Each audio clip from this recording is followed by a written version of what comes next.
ukubhukuda ngikwazi and angikuthandi vele ukubhukuda ngiyasaba nje ukubhukuda so bengifake nje inyawo emanzini yabo and then kunengintombazana like bengifunda nayo primary so wangithatha wangibhukudisa like ngithukile because ngiyawasaba nje like amanzi so ngithe mangiphuma ngiyezwa manje kune sound like why mangikhuluma kunabath yabo so ngithe mangigijima ngiyobheka esipilini ngathola ukuthi izinyo lami eli-1 liphukile so bengangiphathi kahle kakhulu. I remember grade 12 bokunganathisha eklasini so wonke umuntu nje bekayikhulumela so mina ngumuntu othanda ama-jokes ngithanda nokuhleka njalo and then it happens ukuthi uzongena uthe makangena ubona mina ngiyi-1 and then he was like yewena vikilahle lento enganamazinyo bathi hayi Nthabi ithi sorry but uzomuzwa ntana uzothi tori yabo so like being affected lento lena.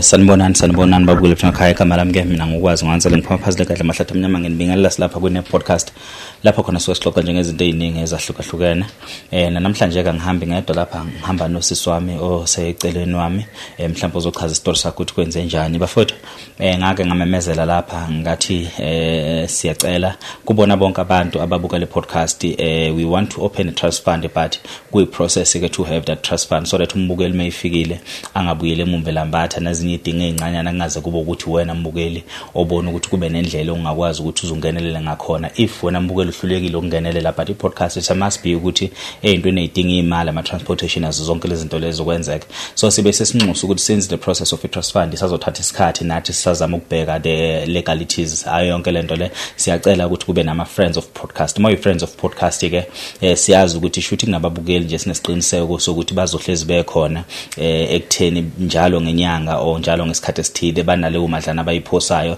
nami I'll be part of we friends of podcast since ke mina vele ngiyi friends of podcast ngihlezi ngizama ngayo yonke indlela ukulekelela lapha singalekelela khona so siyanxusa nje impela kumbukeli ofisayo ukungenela abengcenye friends of podcast angasi WhatsApp kule number yethu ka 075 ikhona futhi na kule bio elokhuzana ye channel yethu uma ukuthi uyaqala ukuthi kube kanye nathi namhlanje sisiza abantu siba nendlela ukuthi umuntu osefikile phakathi kwethu akasizakale akangahambi umuntu elambatha engasizakalanga ngaphandle kokumosha isikhathi nokuthi ngilokho ngidelaya kodwa ngiphinde ngigcizelele bafethu noma bodade wethu nani bomama abangaba nayo indlela yamandla yokwazi ukuthi belekelela abantu siyacela bes WhatsApp kule number yethu just ukuthi niba ama friends of podcast siyazi ukuthi inyanga nenyanga i-podcast inemali engaka i-podcast inayo imali ukuthi umuntu osefikile phakathi kwethu akwazi ukusizakala for instance njenge situation kadade wethu namhlanje ibibadinga kakhulu friends of podcast but ke angivuma ukuthi abingelele axoxe udaba lakhe seswami bingelela ababukeli besimakhaya. Sanibonani babukeli emakhaya ngegama nguNthabiseng wakaviki lakhe Sibongo. Yes. Mthabiseng wavila kazi Sibongo usuka kuphi? Ngisuka eIvory Park. Okay. Yeah. Kungani lapha eMthabiseng akusixoxela? Today ngilana ngoba ngifuna usizo like ngihlezi ngibukela le podcast lena indlela basiza ngayo abantu. Yes. So nami ngabona ukuthi nami ngiyadinga usizo because sengizame konke ukuthi ngithole usizo but ngenxa yesimo nemali futhi kungahlangani emakliniki baloba ngijikisa so yonke into ifuna imali so nginenkinga lana eyamazinyo. Yeah. Shukuthi grade 7 ngakhe ngawa so kuwa kwami kwang-affecta like izinyo eli-1 laphuka so azange like ngithathe serious ngasitshela ukuthi nje into encane kanti ukuya nokuya kuzo affecta lawa amanye amazinyo shukuthi each and every year bengiluza amazinyo amanye bewaphuka so bengisengazi nje ukuthi this year kuyophumela i-1 maybe lawa amanye amamandi lawa amanye azoloko aphuka So like bengangiphathi kahle because ingiqale from esikolweni yabo and kubhlungu ukufacana nabantwana besikolo because ibullying ikhona la ngaphandle, more especially esikolweni, like ibullying ikhona and momncane njengami awunamazinyo, like umncane kanje awunamazinyo yabo, into ezinjalo. So bengangiphathi kahle kakhulu. I remember grade 12 bokunganatisha eklasini, so wonke umuntu nje bekayikhulumela. So mina ngumuntu othanda ama jokes, ngithanda nokuhleka nginjalo. And then it happens ukuthi uzongena, uthe makangena ubona mina ngiyi-1 and then he was like, yewena vikilahle lento enganamazinyo. So lento le azange ngiphathe kahle ukuthi how yena wonke, it's not like abazi eklasini ukuthi anginawo amazinyo, but ukuze like maybe I expect ukuthi mhlawumbe iklasi lihleke or something yabo. So azange ngiphathe kahle lento le ukuthi how why asho so because mdala yabo. So into yangijabulisa ukuthi eklasini azange bahleke because baye basho bathi hayibo say it's not like asazi ukuthi uVK, bebangibiza ngoVK. It's not like asazi ukuthi akanawo amazinyo, siyazi mara bokungamelanga ukuthi usho kanjalo, kumele maybe umthethise ngezinye indlela but not ngamazinyo wakhe yabo.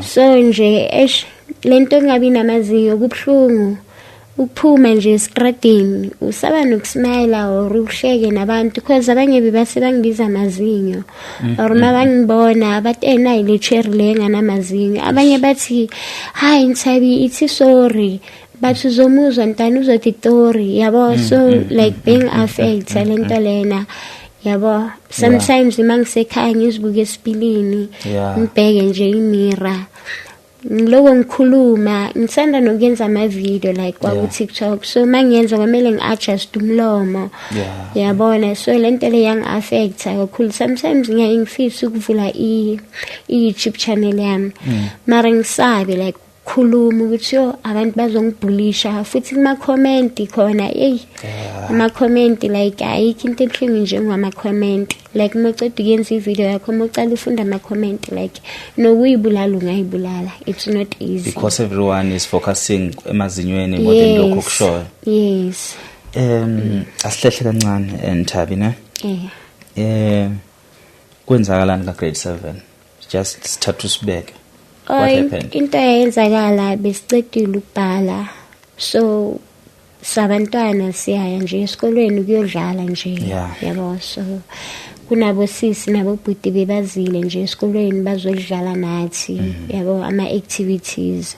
So besidlala there's a fire on the mountain and then sema sidlala kwaba mnandi nje kumnandi and then kwayenzeka ukuthi ngiwe.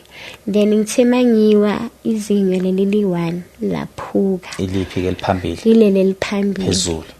Okay. Laphuka. And then thema liceda ukuphuka bangithatha bangisa e-acid room. Bangenzela amanzi anetswayi and then ngayenza. Then from there aqala lapho ke. So much aqala lapho then grade 9 bese camp yama orphanage. So ukubhukuda ngikwazi and angikuthandi vele ukubhukuda, ngiyasaba nje ukubhukuda. So bengifake nje inyawo emanzini yabo. And then kunengi ntombazana like bengifunda naye primary. So wangithatha wangibhukudisa. Like ngithukile because ngiyawasaba nje like amanzi. So ngithe mangiphuma ngiyezwa man kune sound like why mangikhuluma kunaboth yabo. So ngithe mangigijima ngiyobheka esipilini ngathola ukuthi izinyo lami li1 liphukile futhi. Yes, liphukile futhi and ilele liphambili yabo. Ngabuya futhi ekhaya isonto bokunomgidi wamathwaso yabo. So sihamba samakroni sothenga ama fruits then ngithenga ipiyere yabo. Ngithenga ipiyere lokho ngidla nje yabo. So ngithema ngiloko ngidla ngiyezwa man kunento engathi iqinile yabo but ngingafuni ukujumpisa kulaba abanye ukuthi bangibone yabo.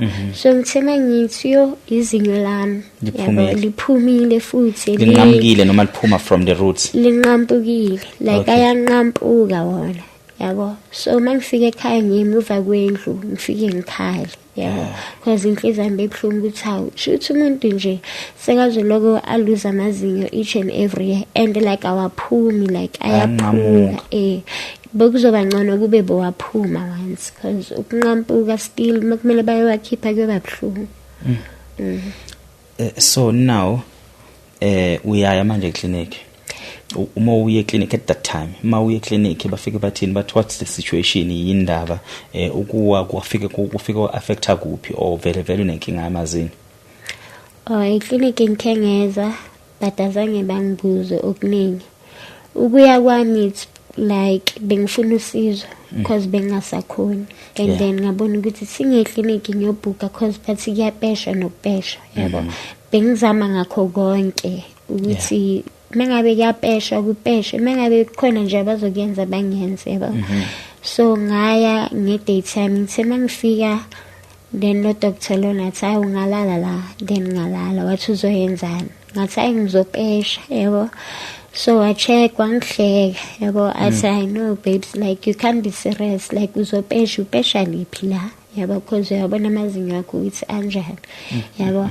Ngathi noma yiliphi because nami angisazi ukuthi ngenzeni yabo.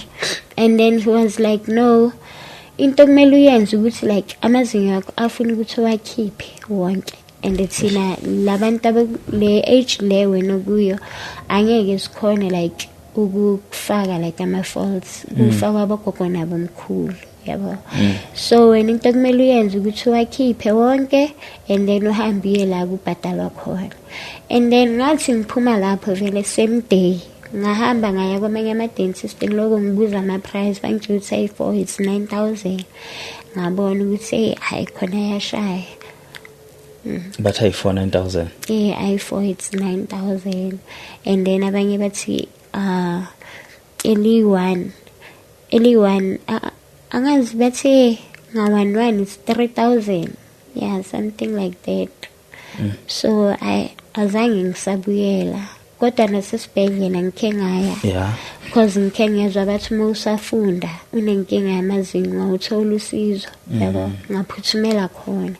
Ngathi bangifika khona bafika bawacheka, mabaceda bangigeza wona, bangitshela ukuthi bona ngeke bakhona ukungifaka, bayenzisa abogogo nabo mkhulu still. So ngabatshela ukuthi ngiyafunda because ngizwe kuthiwa uma usafunda, but no, into esokuyenza yona ukuthi sikugeze and then wena kwamele uye eSangweni clinic. eSangweni clinic ilana kwabangijikise khona. Shit. Njengamanje lawasele anzi njani, ayaxeka ayabola, what's happening ngalawasele? Ayaxeka like nokudla ngidla slow, maybe ekhaya bathi like bangaphakela mina kuqala because bayazi ukuthi ngidla slow. Kwamele mangidla ngi-adjust, ngiloko ngi-adjust because anokuphuka nje, and kwamele ukudla engikudlayo ngikubheke kuqala ukuthi kungaba right na for ukuthi ngingahlafuna.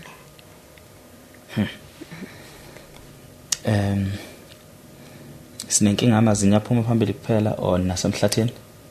Like ayaphuma phambili nalana awasekho vele la, and then nalawa aba ma-piece lawa ngapha, and then leli la liyaqheka manje lifuna ukuphuma leli la.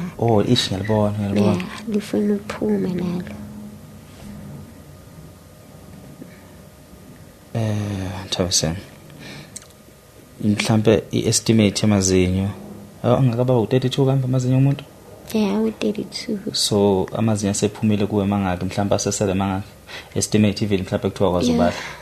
It's maybe asele maybe 20 something.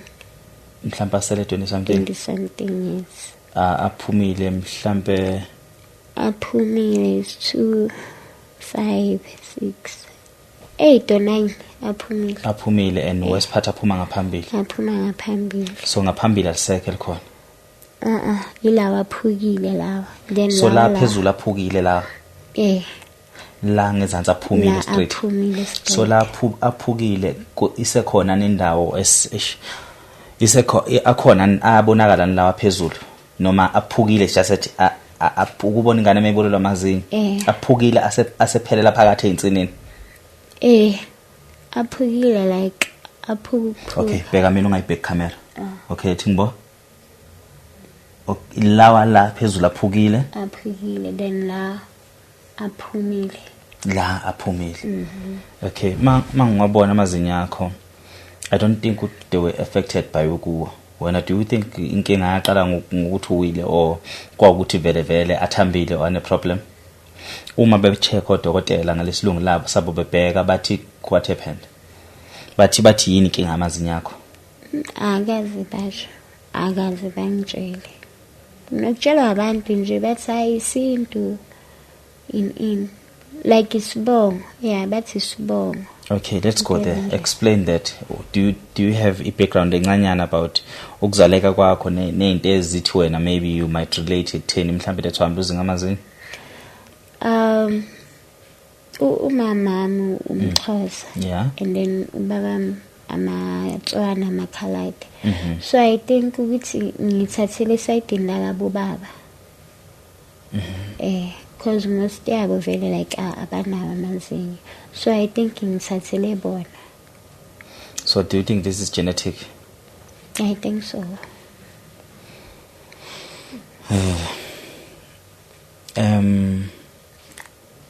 Lawa nqamukile ke bathi abakaze bezama ukwakhipha emaklinikhi esibhedlela ahleli nje apha anqamukile. Akazi because bebaloko bangigeza lokho aso bebawageza nje kuphela. Abakaze bewakhiphe. Okay, now let's talk about impilo yakho njengamanje ukuthi how does it affect you?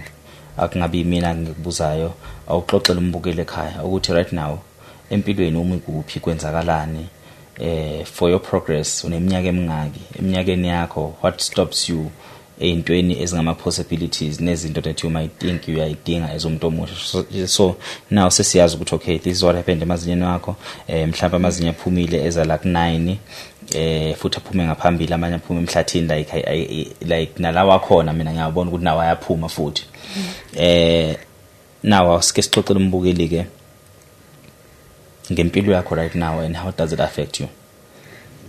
Okay, ngina 27 ngina 26 years but ngibamba 27 this year. Angenzi lutho like angisebenzi angifundi not ukuthi ngingathandi but because of ngiphoxwa isimo. Usisi wami nokungifunela mhlawumbe umsebenzi like kuma restaurant mara kube nalento le ukuthi ngiyobhekana nabantu kanjani mhlawumbe abanye bazonyanya ukuthi hayi why sevela umuntu kanje yabo. So lento le yang affect ukuthi ngizothi ngihambisela umuntu because mo save abantu amele ubasmilele ubaxoxise or something yabo like bawuthanda umsebenzi wakho. So bengisaba nje like no ukuthi ngihambe ngifuna umsebenzi nomsebenzi ngiyawufuna not ukuthi ngihleli nje ngoba ngiyathanda ngisho nasestradini kunzima nokuthi ngiphume. Ngiyasaba because lento leyo ukuthi baloko mazinyo ithi sorry yabo like angiphathi kahle. So nje lento yang affect kakhulu like kakhulu omunye umuntu anyakaza understand because abanye sometimes bathi ungabanaki nani yes iba khona lento le ukuthi ungayi ngabantu ukuthi bona bazothini mara lento le egcineni iyang affect noma ngihleli nje like ngiyabona ukuthi umnyaka uyahamba impilo imile like angiqhubeki angithini okunye not ukuthi ngiyazenza ngathi ngicede umatric wami because ngamake sure ukuthi ngiyaphusha esikolweni azange ngithi just because anginamazinyo ini ngizoyibulala cha azange ngifike lento le engqondweni yami but ngasitshela ukuthi ngizophusha and ngizofika na ku matric and then ngafika vele ku matric kwenzela ukuthi I was matriculized and then bekumele ukuthi 2019 ngiyobhala lama subject lawa engingawabhalanga and then ngaya ngayobhala mangiyolanda ama results kwathiwa angibhalanga because ngithe mangibheka istatement sami like bafaka ama-star ngazibuza ukuthi kanjani yabo. So makumele ukuthi ngibuyele 2020 ngiyobabuza ukuthi kuyenzakaleni, ngaqala ngagula lapho bengasakhona ukwenza lutho. Bengiphume ama-genital warts like on my vagina, whereby estradini abantu bathi yo why lo hamba ngathi urejiwe in bangikhuluma kabi, nami ngazi ukuthi into engisithola kuphi. Mhlawumbe ekhaya babheka ukuthi mhlawumbe umfana nani, benganayo into ukuthi ngizoze ngithole i-boyfriend because mina self bengizinyathi ukuthi I don't think ukuthi boyfriend ngizoba nayo, because ama-classmate wami wanokungibuza ukuthi mzala wena i-boyfriend yakho icabuza kanjani. I mean like i-question umbuzo onjani loyo yabo. So ngasitshela nje ukuthi ayine-boyfriend angeke ngize ngibe nayo. So nasestradini basho ukuthi hayi maybe abafana ini, mina ngumuntu ophila endlini, ngihlezi ngisendlini, ngiphuma nje mangithunyiwe kuphela. So lento lena zangiphatha ngakhona ukwenza next, impilo yami yama azange sakhona nokuyofuna umsebenzi, ngahlala from there till now. Uphethela ama-genital warts now? Yes, till now. Umuntu ongawazi ama-genital warts yini le ngolimi that is easy for a person to understand? Ama-genital warts like are the small pumps, like ngathi it's like a cauliflower. Okay. Yes, it's like a cauliflower. Iyavela everywhere. Iyavela kubantu besifazane nabantu besilisa. Iyavela like in empumulweni, because ama-doctor wazange akhona ukungilapha by that time 2020 because bekuyisikhathi sama-COVID. So they were like angeke bakhona ukusishisa because basabe ukuthi zingaba affect ziyathelelana yabo. Oh, okay. So yeah, ama-genital warts, it's not ukuthi yes ukuguguli iyasho ukuthi ama-STI and all that, but then okunye it's not because of that, because mina not today ngiyasho ukuthi akaze ngalala nomfana. So ngiyazibuza ukuthi ngabe ngisithole kuphi yabo. So abantu they believe it awunamanga usithole emfaneni yabo into ezinjalo. No, it's not because of that.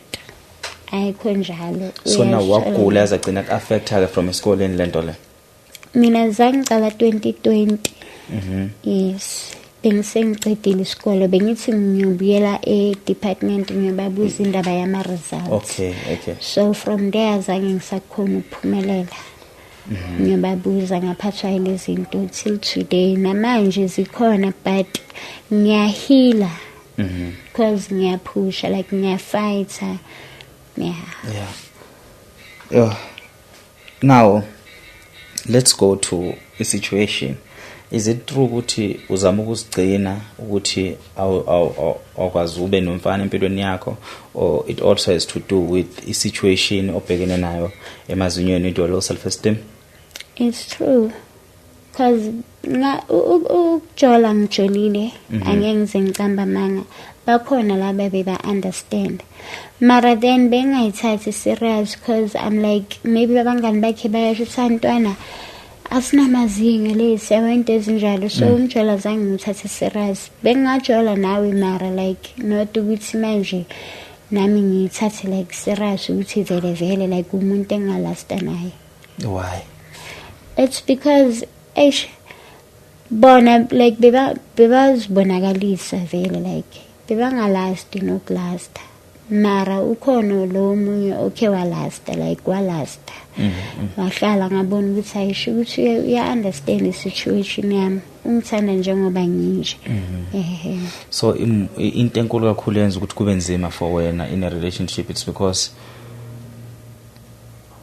kwawena you have this low self-esteem, at the same time you don't think ukuthi umuntu ukuthanda because ngoba uyakuthanda. It's just a moment and a phase ezodlula futhi, and you fear ukuthi even if you understand, but abangani bakhe will always judge him ngokuthi awunentombi enganamazinyo, all those things.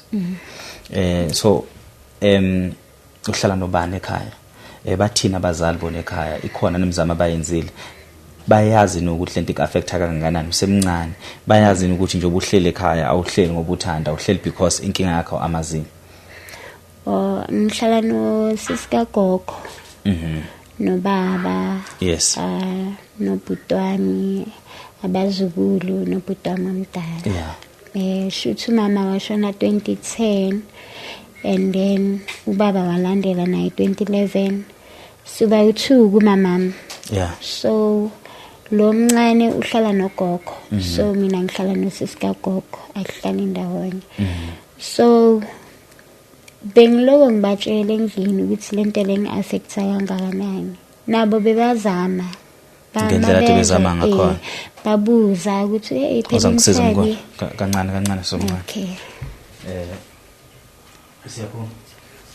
Okay, babukela ukuthi emakhaya eni camera yethu isicimele and njobe icimile nje uzama ukukhipha ibattery umnguni ngiyambona ukuthi sekunzima ukuphuma ibattery no focus kuleni camera pha umnguni ngibe ngizama ukukhiphela la ungabe uxoxa siswami ekhaya like they were trying by all means because na bebabona ukuthi lento le yang affect so bebangahlalanga nje nosiswami wazama wathola ukuthi iprice iyashaya yeah because uze washo ngike ngaza wangizamela ne bring back my smile usiswama babhalela and then manje bazomphendula from there zangibasamphendula I bring back my smile ikhona South Africa ikhona la eGauteng angikho ngizobe ngicamba manje because ngibona nje kuMoja Love ikhona kuMoja Love into enkulu kakhulu isifiso sakho ke manje we reaching there into enkulu kakhulu isifiso sakho ufisa ukuthi kwenziweni umbukele ekhaya ufisa ukuthi ancede kanjani take your time mina engikufisayo bengicela nje usizo ukuthi at least mhlawumbe abakhonayo bangisize ngemanyana ukuthi at least ngikhona ukufaka ama-falls or any dentist ongangizwela mhlawumbe khona ukufaka ama-falls because angikhona ukwenzani like impilo nje imile ningibona nje akukho engakuzami ngiyazama ngapha nangapha kodwa yonke into ifuna imali and nasekhaya bayazama nabo kodwa imali ayihlangani ama-prices wakhona makhulu so bengicela lapha emakhaya ukuthi ngicela noma i-donation nje amasentinyana ngikhona ukuthi ngifake ama-falls even though ngingafakanga wonke at least la phambili lana nje phambili la phambili nje ngikhona nami ukusmile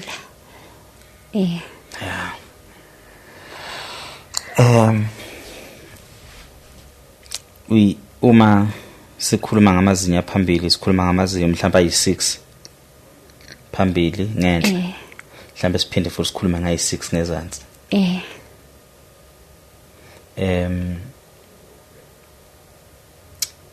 in terms of your emotional side of things ayikakakufikisi ne-situation yokuthi lento like ngenzeka ukuthi destroy impilo yakho ayikakufikisi kwine situation yokuthi mentally it affects your health your mental health in a sense ukuthi uzobona ukuthi mhlawumbe ayikho into engiyiphilelayo all those things how far ngaleyo ndawana is it still intact is it still fine from that side alukho usizo oludingayo from that side inobungi-affecta lento le kakhulu sometimes vele ngiyangisho ukuthi ayiyafana man ngiphilelani I feel like useless yabo angina-matric ngapha ngiyagula ngapha nginamazinyo yabo so I sometimes feel like ngiyamfail umntana sekhaya yabo because njengosisi wakho omdala bekumele ngibe there for yena mara mina self nami nginezami inkinga okumele ngifacane nazo yabo so lento le yangi-affecta kakhulu because ngiyafuna ukuba there for yena ngiyawufuna umsebenzi like ngiyawufuna because nosisi wami uhlezi angigqugquzela ukuthi Nthabi like thola umsebenzi nanoma uso bazoku-accept nje ngithi just that I will understand ukuthi mina ngifila kanjani yabo so omunye umuntu vele angeke aze understand mara lento le idla mina ngiyi-one.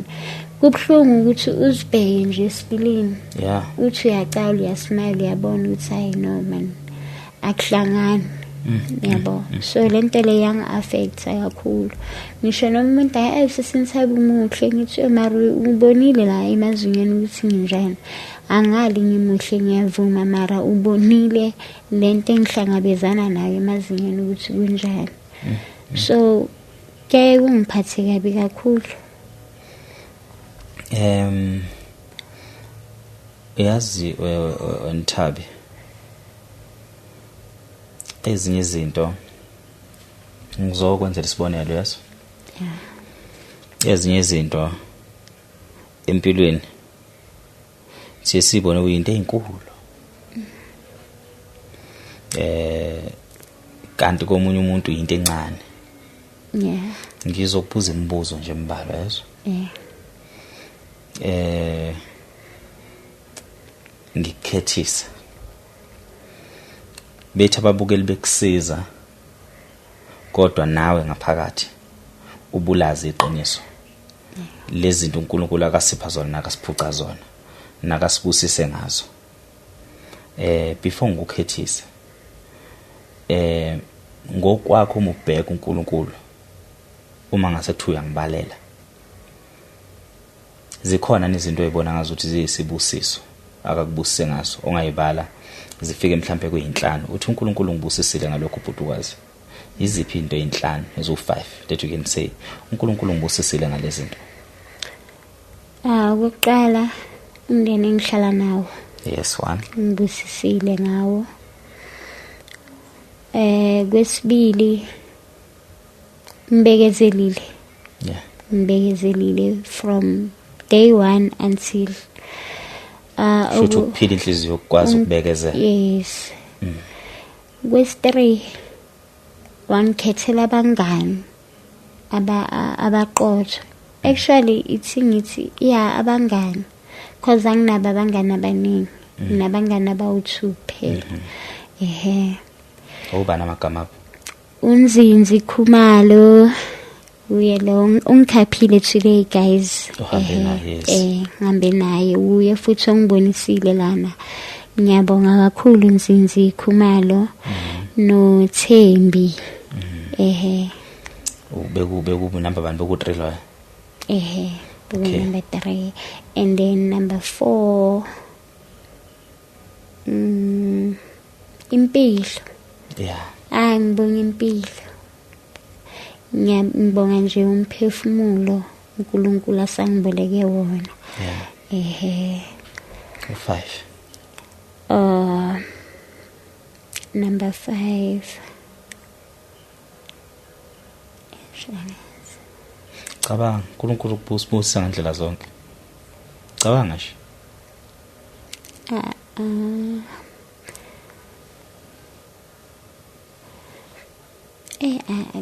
Sekugni. Kusho ukuthi ezintweni zonke uNkulunkulu akakuphe zona. Ukhumbule ezu4.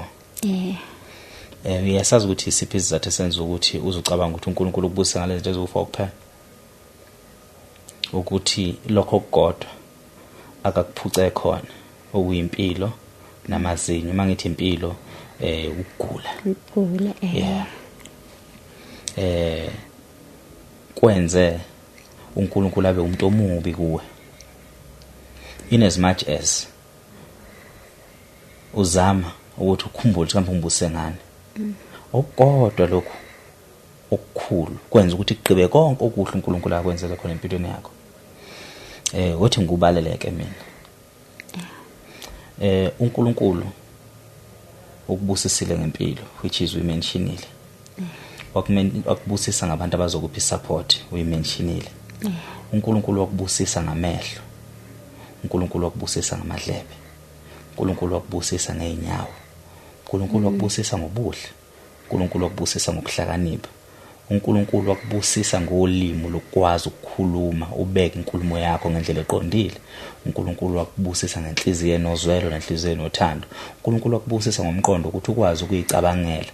uNkulunkulu wakubusisa ngobusha bakho wakubusisa ekutheni ebusheni bakho impilo yonke uyiphile umuhle uunderstand kuze kufike namhlanje ungakazi uyihlanganise nomuntu wesilisa.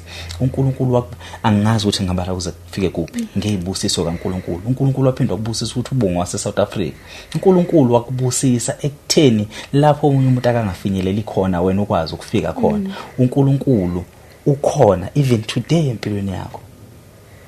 Because uma uNkulunkulu bekumele kube khona into akuphuca yona, ubuzokhetha uNkulunkulu ukuthi akuphuce izinyo noma ugogo wakho? Izinyo. uNkulunkulu ubuzokhetha ukuthi akuphuca amehlo noma izinyo? Izinyo. uNkulunkulu ubuzokhetha ukuthi akuphuce impilo yakho noma izinyo? Izinyo. uNkulunkulu bekukhona bekumele akuphuce khona. Yini akuphuce wona uNkulunkulu? Abazali. Nani futhi? Namazinyo. uNkulunkulu phekwe into zonke onazo. Usakuphucile ingakhe? Ezimbili. Super. Phucene abazali. Okuphuca namazinyo. Uyawazi yini ukuthi amazinyo asho ukuthini empilweni yomuntu? Uyakwazi khona ukuphupha uphunyelwa amazinyo kusho ukuthini? Kusho ukuthi khonto oyithanda kakhulu ezokulahlekela. Which means uma uphupha ebusuku ulahlekelwa amazinyo, khonto oyithanda kakhulu ezokulahlekela. Kodwa uyakwazi nokuphunyelwa izinyo literal kusho ukuthini? Kusho ukubusiswa ngempilo. Okusho ukuthi uNkulunkulu iningi impilo akasakubekele yona. Ukuphunyelwe izinyo kusho ukuphila isikhathi eside noma usazophila isikhathi eside. Ingakho ubona ogogo abagugile benganamazinyo, because kunokuthi umuntu alahlekelwe impilo kuye kuphuma amazinyo. Yini umsebenzi wamazinyo kumuntu? Smile, very true. Ukuhlafuna. Okunye?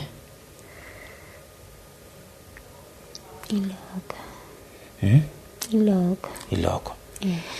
Amazinyo connected nama nerves abalekile emqondweni wakho. Uyakwazi lokho? Ukuthi uma kuye kwathinteka inerve liyahamba liyoshaya umqondo noma liyoshaya angazi ibizwa ngani bazoyibiza ngama terms akhona, and then ube paralyzed. Do you know ukuthi ekuphumeni kwamazinyo akho ukunokuthi aphume nje kuphela ebengakushiya uyiqabishi, ungakwazi ukuhamba, ungakwazi ukusebenzisa izandla zakho, ungakwazi ukumove? But ngoba uNkulunkulu uthathe nje kuphela amazinyo, yonke lawo ma abilities kuwasasele. So nje besele onke lama abilities uyakwazi ukuhamba, unazi izandla, usakwazi ukukhuluma, usakwazi ukubona, uyezwa emadlebeni. Kukuvimba kuphi ukuthi into engikwazi ukuyenza na ukwazi ukuyenza empilweni? Siyeza we-confident.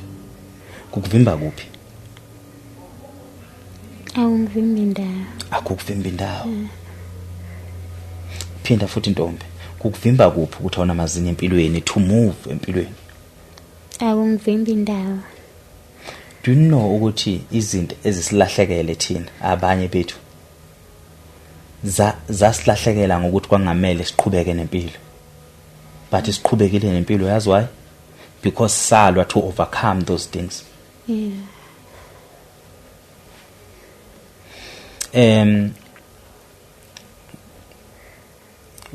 Okay, mhlawumbe ubungazi ngonyaka ophelile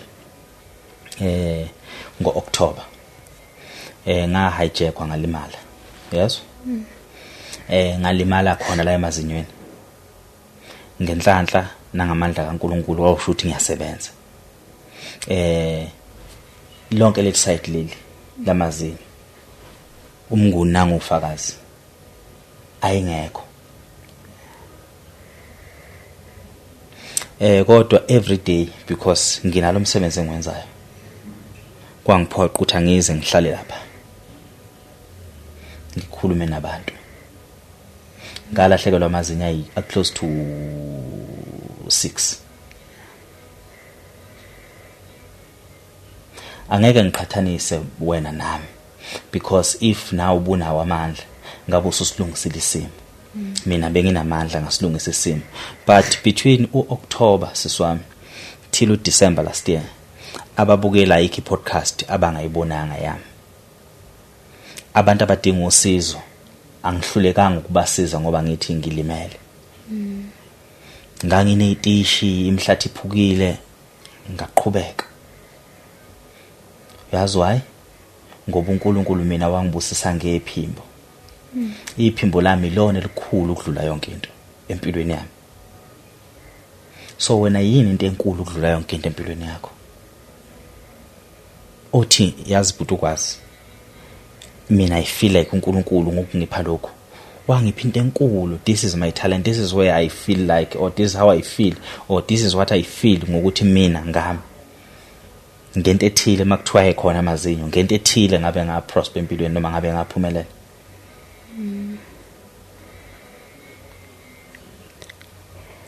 Ngifani nje mina ngokwami. Ufani. Ngifani. So, do you have jokes empilweni yakho? I do. You do? Yes. Do you know ukuthi ukuqhamuka kwakho engekho amazinyo usmile before ukhuluma into efani abantu ngabe sebefeel okuhleka? So, ukuqhamuka wena usmile engekho amazinyo before uzokhuluma anything, do you know ukuthi abantu ngabe sebefeel ukuhleka? Yeah. Yeah. Mokhuluma abantu bayahleka, right? Yeah. And uyazazi ukuthi when there is that element yokuhlekisa ngaphakathi kwena. Yeah. Ubani ukufikela ekhanda lakho obengana amazinyo ehlekisayo obedumile?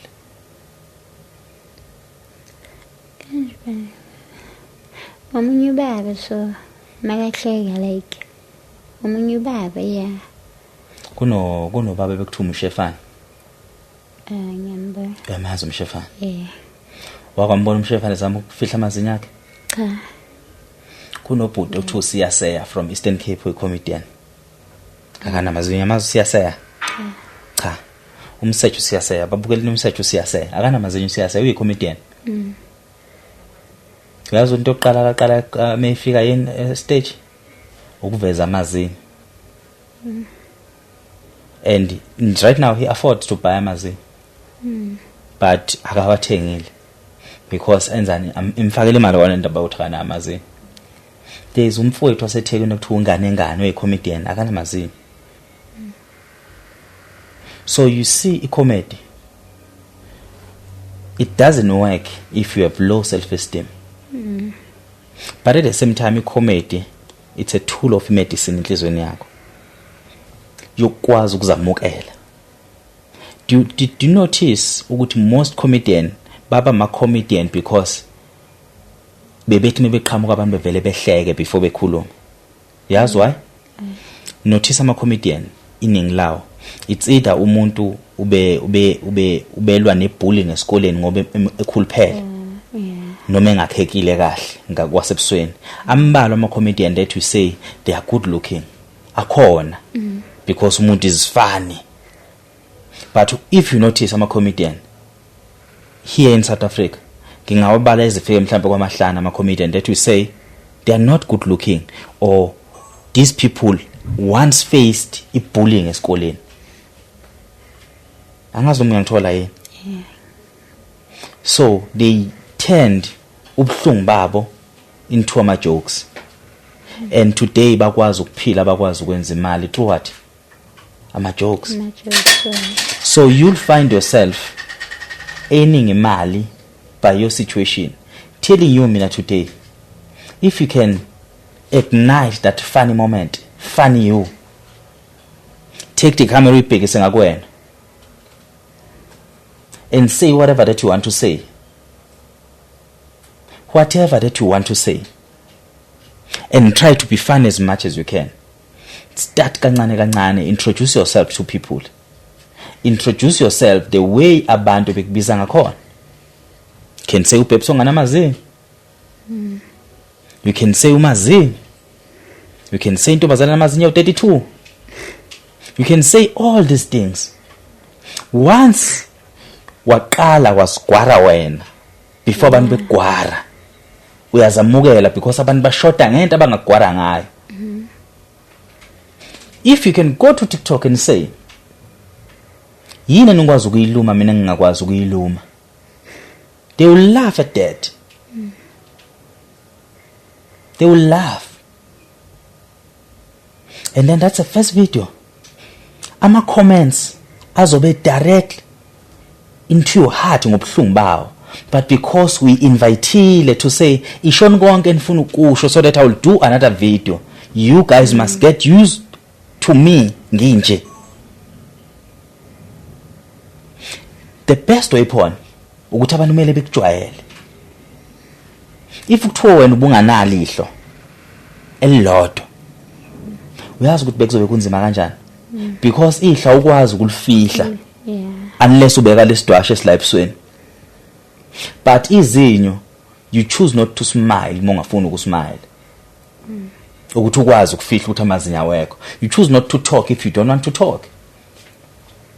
But uNkulunkulu ukuphuce wona, and asendaweni embi la ukukhulunywa khona. Siswami, amazinyo awekho, kodwa awangakuvimbi ukuthi ube uwe. Othi ngikwenze sibone laba bazobekudelela ngamadlebe akho.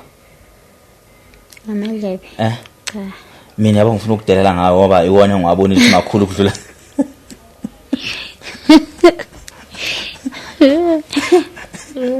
Yabo, so mina ukunamazinyo into engifike ngibona ngathi hayi kwaze kwa namadlebe ke lokho. Yabo? So sometimes wena into uyinakile ukuthi umuntu uyinakile, akuyona le ayinakile umuntu unaka okuwe. So uzoyitshela ukuthi umuntu unaka amazinyo kanti umuntu ubona ipotential kuwe. He or she is saying there's a potential kule ntombazanyana. I'm telling you today, the power of social media can change your life ungena amazinyo. Amazinyo kahle kahle awani uma sokho kephinde ngabibikho. So you want yonke lento la ebusheni bakho, lento la izokumoshela ikusasa lakho. So it's a privilege kwakhona ukuthi abafana bahuphe, because ukhutshwa abafana kuzokumoshela ifuture vele. Right now impilo yakho is in a low pace. I low pace isho means ayigijimi, ihamba kancane. Ziphi isikhathiki, there's no one putting pressure on you saying sibanibani get your grade 12, sibanibani enza ukuthi nokuthi. Everyone is focusing ukuthola amazinyo. Mase watholela amazinyo uzokwenzani wentombi le eguaranteed thina sinamazinyo esitholile. Abantu bakhe ekasi lakhe abanamazinyo benzani? Are they flying high? Are they buying cars? Building houses? No. Impilo ayikho emazinyweni semqondweni, unless ukuphuma kwezinyo lahamba nomqondo. So what I'm trying to do, ngibuyisa lo mqondo ukuthi no, your life doesn't depend emazinyweni. What you can do, xuba wona lawa cell wa clean, efuna ukukhipha ulikhiphe, uthola imadlana, if 1000 rand uhambe kadokotela uyokhipha wonke la angafuna asakuphazamisayo. And then you do your videos and you take people through the process. You tell them, this is the situation, into yamiqalela.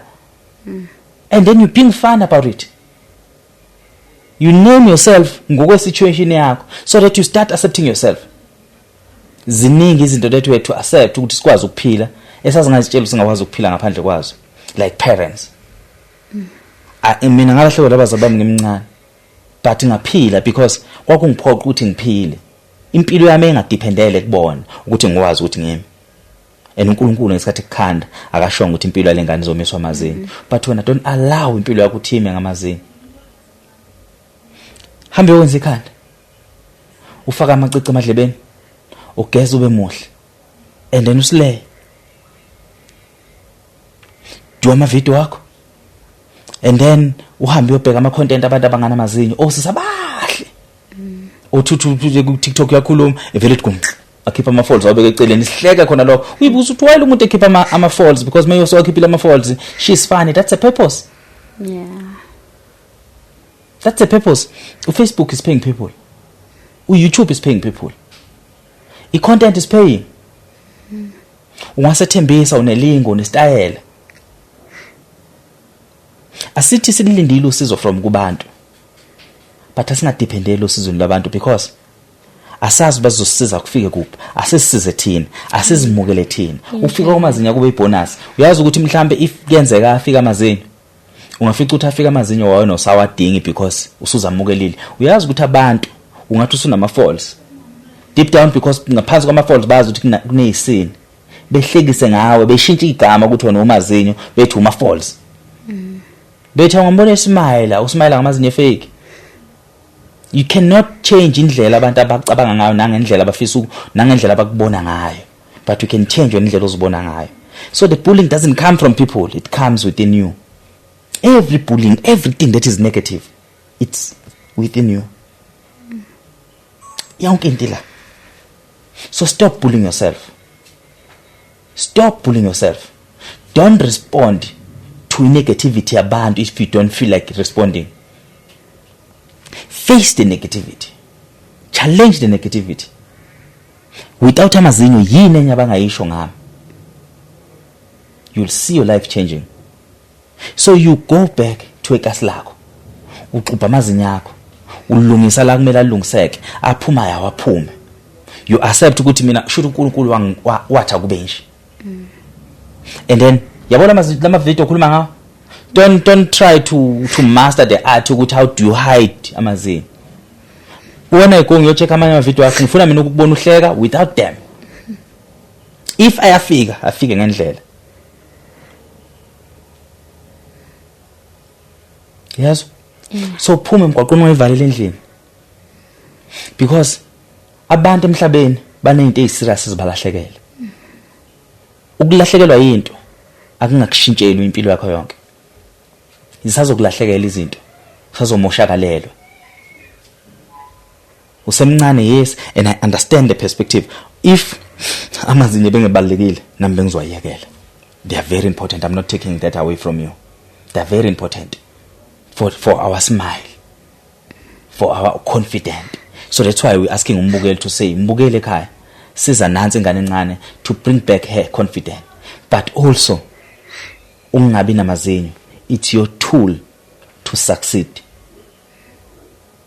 Because now uzothi umuntu abahlekisa abantu futhi ukuthi bayaphuza ukuhleka. Because now sekunamazinyo. And now sesiyazibuza ukuthi asekhona amazinyo impilo yakhe yokuphila ukuthi akwazi ukuphila ngenzani. So sizomncane don't put umthwalo wakho ubeke pheka abangani bakho beze becabanga ukuthi wena uwusizi udinga ukudatshukelwa. Akube uwothwala abangani bakho ababona umuntu kuwe ukuthi umngani wethu uyena umuntu kahle kahle ongasithwala. Ziningi izinto esengakulahlekela empilweni. Njalo. So be a good friend kubangani bakho abangakuthwali. Akube wena obathwalayo. Cause wena ustrong ukubadlula. No one can survive lento kuze kufike lesikhathi. For the fact to survive it till today, it tells you how strong you are. It tells you the person that you are. Ungakuvumeli ke nangolodwa usuku ukuthi kube khona umuntu ozokutshela ukuthi ubukeka kanjani. If you can go check, kunabantu abaluze the whole side of the face. Angazi baphila kanjani. The whole side of the face. Kunabantu abangalahlekelwa ngamazinyo abalahlekelwe isilevu sonke. Kunamuntu onganakhala at all. Kunomuntu onganama lips amazinyo aselobala. I useless lawo mazinyo because now asesobala ngevili akunama lips. Kunomuntu oshubuso bonke. Kunomuntu ofisayo ukuthi inkosi engathi ungangibusisa nje ngento eyodwa ngikwazi ukubona umhlaba. Kunomuntu ofisayo ukuthi ngingathiwa makuthiwa ngiyadla ukudla kuyahle emphinjweni kufika esiswini but umuntu methi uyadla ukudla kuphuma la. Kunomuntu who cannot go sit at toilet azikhulule utoiletha ngelokhuzana ngesikhwama. Kunomuntu who cannot pee. Guess what? Entweni oyibalule uyibuso uNkulunkulu ziwu4 kuphela. The moment uNkulunkulu ekuphuca more, then you realize ukuthi kwakungcono Nkosi sangiphuca amazinyo kuphela. Usuthatha kakhulu. Uyazi wayezokuphuca because ukhohliwe wakhona ukuthi iziphi izinto akubusise ngazo. So remember the things akubuse ngazo and use them to your advantage. Mina noma namhlanje ngaqhamuka umuntu angiphuca imoto kumele ngizoshoot podcast ngizoshoot podcast. It will never stop me doing what I do every day because I don't want into eyodwa encane ukuthi ngiphazamise the passion that I have empilweni yami, the passion that I need to move empilweni yami. You need to move usemncane. Mangithi semncane usasalela ukuthi ufike ku30 awuna mazinyo, usalela ukuthi ufike ku35 awuna mazinyo, usalela ukuthi ufike ku40 awuna mazinyo, usalela ukuthi ufike ku45 awuna mazinyo, uzuyimukela usuna 50. So uyaqala ufuna ukusukuma manje usebenze. Because you realize it, actually this thing was just useless. So sukuma manje. Face the people right now. This thing kumele ngabe yathi yakubulala isakubulala ngaki kwenze strong. Fight more. Yes? Ngicela usho lakho lokugcina. Share number yakho for umbukele ekhaya ukuthi ngakuthola kuphi. Nani babukele emakhaya ngiyanicela nganza kwethu ngicela ukuthi sisize nani ngusisi omncane akwazi ukuthi athola amazinyo. Whatever kind of motivation engamupha yona, whatever kind of umsebenzi engamupha wona, kusasa mase uthola umsebenzi akahambe nawo engekho kanje eyosebenza ebhekane nabantu. Akasmile ngazo. Awu bantu. Awu smile ngazo ntombi futhi khohlwa ngempela because akuwena wayikhipha ayiphumela ayikho into obungayenza. Smile ngawo futhi nje forget and forget awagulisani ke mengekho ke. Awagulisani awaphazamisa lutho awekho ufokofa fuseki ayikho lento. Makumele uncele ngestraw uncela ngestraw, makumele uze ngespoon esincane idla ngespoon esincane because khona umuntu ongakwazi ukufaka emlonyeni, khona umuntu okujovayo ukudla kuyena. So akube nje uyafokofa ayikho lento ayikho kunje futhi ke kumnandi ngoba akekho nomyeni okumele akudivorce luthi awekho uyokuthola ngendlela njalo. Each and every time uthola ithuba ungifonele ungibhalele bhuti wami nginenkinga lana, I need some motivation, what's happening, imapha ama ideas onawo. Mina ngizokupha ama idea, ngihlezi ngina idea futhi mangase kuthiwa nje kuthiwa mina impilo yami ngithengisa ama ideas ngingaba nemali ngibe isigwili. Ayikho into engathiwa mina ngishoda ngayo idea. I always have ideas. You will prosper kusukela namhlanje. Engekho start smile wena. Don't frown, ungabhekisa ikhanda phansi, phamisa ikhanda uthi usemoli uyihambela ubuyingqevele emoli abantu bebeqalaza. That attention is very important. You are different. Ngababala kuze kushona ilanga kunomuntu Joseph the goalkeeper of Orlando Pirates wakudala wayivimbe ngana amazinyo. Kuno Mark Williams wakora igoli ngefinali le African Cup of Nation 1996 wayengana amazinyo wayesineke escreenini iTV ibuka umhlaba wonke engeka amazinyo uyipresenter aweka amazinyo. So that tells ukuthi if those people survive, what's stopping you from surviving? If ungangena manje TikTok to start phone njengamanje sithi a woman without teeth on TikTok uzobabona yisiphihli nje kushona ezantsi ukuthi abahle Khaladi amaZulu abesuthu abaphesheya uyabazi nawe. Go check their content, ucheck how do they survive, check ama comment. Ukumele uqala usidedlela ngaqala babuza ukuthi baleke ngani nilumane engayilumi, then from lapho bazojwayela. There's a comment, there's this thing evama ukwenziwa abantu abahamba ngama wheelchair. Efika ukuthi umuntu avela ngene nge-wheelchair mayisethi wangena madoda ubhebhi sesihlalo wangena uchairperson mayisethi into engakazi unyathela umhlabathi ama comment lapho because seqalwa sidelela yena kunomunye umuntu ozibiza ngama trillion omhlopho ialbino noma uphila ngealbinism. Yamazi lo bonke labantu labo it's people abazimukelile before abantu beba attack. So ngakhuluma kuze ushone ilanga ungabeke lapho lokugcina mase ungabeke lapho lokugcina mase kuba ukuthi ushiya number yakho. Okay, engakusho ukuthi ngiyabonga kakhulu. Ngibonge namagama amazwi wokungikhuthaza starting from now on ukuzinyatsa ngiyobekela le yes qhubeke ngempilo because vele like amazinyo akumelanga ngistophe ukuthi ngingafuni umsebenzi like ngingasebenzi yes and then ngiyatholakala na ku TikTok Princess Nthabi Beyong and then amanamba wami it's 083 577 003 yes babukulutho emakhaya siyaphinda futhi eqhuquzela siyacela ukuthi be nama friends of podcast bezokwazi ukungisiza nami ukuthi hawo nangu why uBio shooting ne-family ka TikTok so sizibiza ngama Beyong. I'm the first princess. Oh okay ifemeli ngijethi nibiza ngo Beyond nangu uNthabi lapha ukuba akhona amandla kimi bengizogijima nje ngishone ku dentist ngicela ungifakele nansi ngana amazinyo.